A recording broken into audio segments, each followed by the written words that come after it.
अस्सलाम वालेकुम। कब क्या हुआ के साथ मैं हूं शहजाद इकबाल। वज़ीर आज़म हाउस धांधली का हेडक्वार्टर है। ये मैं नहीं कह रहा बल्कि मुस्लिम लीग नून की लीडर मरियम औरंगज़ेब साहिबा कह रही हैं। सवाल ये नहीं कि क्या उनके दौर में वज़ीर आज़म हाउस धांधली का वाकई हेडक्वार्टर नहीं था, बल्कि सवाल ये है कि इल्ज़ामात के बजाय अपोजिशन इंतखाबी इस्लाहात की तरफ क्यों नहीं आ रही। कौम ने आगे बढ़ना है, मॉडर्न टेक्नोलॉजी को अपनाना है, बैलेट बॉक्स से इलेक्ट्रॉनिक वोटिंग मशीन की तरफ आना है। अब तो ये मुमकिन नहीं कि हम करोड़ों वोटर में से हर एक से ज़ुबानी पूछते फिरें कि आपने किस को वोट देना है और किस को नहीं, और फिर इस ज़ुबानी वोटिंग ओरल वोटिंग के ज़रिए हम उम्मीदवार का इंतखाब अमल में लाएं।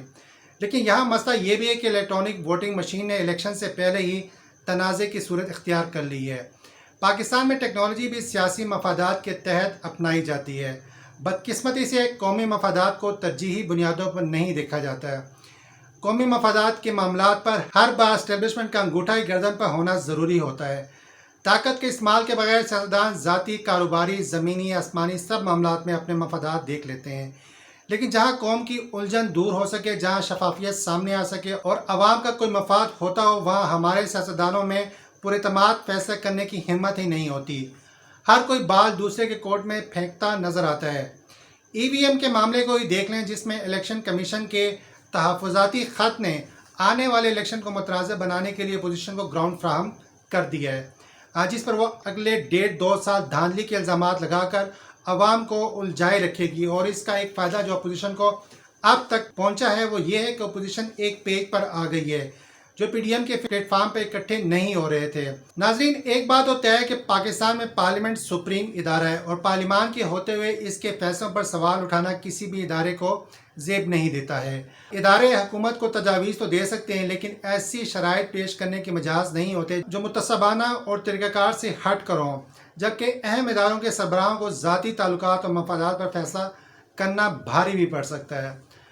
हुकूमत तो सियासी होती ही है, लेकिन इदारों के लिए गैर जानिबदारी अवलीन शर्त होती है। इस तवील तमहीद का मकसद इलेक्शन कमीशन का इदारा है, जिसका किरदार मुख्तलिफ जगहों पर बहुत मुतासब पर मबनी नज़र आ रहा है। इसके बनाए हुए इंतखाबी ज़ाब्ते अखलाक की धज्जियाँ जिस तरह गिलगित बल्तिस्तान और आज़ाद कश्मीर के इलेक्शन में उड़ाई गई, उससे ही इलेक्शन कमीशन के कंट्रोल और अख्तियारात का अंदाज़ा हो गया था। वो पलड़ा भले हुकूमत के हक़ में भारी हो या हिज़्ब इख्तिलाफ के हक़ में, लेकिन बात अहम ये है कि जिसने कानून की खिलाफ वर्जी की उस पर एक्शन होना चाहिए था। लेकिन कौम देखती रही कि यहाँ नोटिस जारी करने के अलावा कुछ नहीं हुआ। कंटोनमेंट और बल्दियाती इंतखाबात से लेकर कौमी और सेनेट इलेक्शन तक में हम इलेक्शन कमीशन का किरदार देख चुके हैं और देख भी रहे हैं। डस्का के इलेक्शन में भी इलेक्शन कमीशन के फैसले मुतनाज़ा ही समझे गए थे और इन्हें नून लीग ने खूब कैश करवाया था। ज़रूरत इस बात की है कि ईवीएम के हवाले से इलेक्शन कमीशन अपनी सिफारिशात को वाज़ेह और हतमी शक्ल में सामने लाता, शफाफियत के लिए तरीक़ाकार पर वजाहत देता, धांधली की रोकथाम और नताइज को इलेक्शन के हकीकी नताइज तक महदूद रखने का लाएअमल वज़ा करता और इस तरह के दीगर सिफारिशात तैयार करता जो उसके नज़दीक होनी चाहिए थी, बजाय इसके कि वो इन इस्लाहात के अमल में पार्टी बन जाए और हुकूमत को ऐसा रद्दअमल अपनाना पड़े कि उसकी तरफ से इदारे को जलाने की बात की जाने लगी है। ये भी अपनी जगह पर गलत है और इससे ज़िदबाजी वाले बयानात शुरू हो गए। जबकि शहबाज गिल साहब कहते हैं कि वज़ीर रेलवे ने इलेक्शन कमीशन को जलाने की बात मजाक में की थी। तो जनाब, ये अच्छा मजाक है, कौम के बच्चों को मजाक करने की अच्छी तरबियत दे रहे हैं आप लोग। आज़म स्वाति के अल्फाज का चुनाव तो गलत है ही, लेकिन इससे हटकर कायमा कमेटी में इलेक्शन कमीशन का किरदार भी काबिल तारीफ नहीं था। इलेक्शन के लिए कवानीन बनाना पार्लियामान का दायरा अख्तियार है। इलेक्शन कमीशन का काम इन कवानीन पर अमल दरामद करना, ज़ाब्ते अखलाक बनाना और इलेक्शन से मुतालिक शिकायत सुनना और फैसला करना है।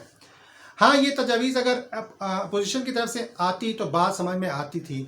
इस सिलसिले में इलेक्शन कमीशन की टेक्निकल टीम से मशवरा भी मांगा जा सकता था, जिस तरह कि अब हुआ है। लेकिन इस मामले में इंतहा को जाना किसी भी सूरत मुनासिब नहीं है। और आखिर क्या वजह है कि जब इलेक्शन कमीशन ने ईवीएम को मुस्तरद किया तो चीफ इलेक्शन कमिश्नर सिकंदर राजा के खिलाफ एक तूफान बदतमीज़ी शुरू हो गया। सुप्रीम कोर्ट में उनकी तैनाती के खिलाफ दरख्वास्त समाअत के लिए मुकर्रर कर दी गई। ये सब हवा में तो नहीं हो रहा, कोई ना कोई इसके पीछे और जल्दी पर तेल डाला जा रहा है। लेकिन जैसा कि मैं पहले भी कह चुका हूँ कि इलेक्शन कमीशन को भी अपनी जिम्मेदारियाँ अहसन तरीके से निभाने की ज़रूरत है, क्योंकि कोई भी रियासी इदारा जब अपने बुनियादी आइनी किरदार से हटेगा تو اس پر تنقید ہوگی۔ اپوزیشن وزراء کی جس رائے زنی کو ہتھیار کے طور پر استعمال کرنا چاہ رہی ہے وہ دو دھاری بھی ہو سکتی ہے، یعنی 2018 کے الیکشن کی طرح اگلے الیکشن کو بھی دھاندلی کا قرار دیا جا سکے گا اور یہ رونا ہمیشہ جاری رہے گا۔ اور حکومتی وزراء تو ابھی سے عمران خان کی دوبارہ وزیر اعظم بننے کی برانڈنگ کر رہے ہیں۔ ای وی ایم پر دوبارہ آتے ہیں کہ اس مشین کے استعمال سے متعلق دسمبر 2020 میں بل پیش کیا گیا تھا، لیکن آج تک اپوزیشن سوائے بیان بازی کے اس طریقہ کار کو نہ اپنانے کی کوئی وجہ اور ثبوت سامنے نہیں لائی۔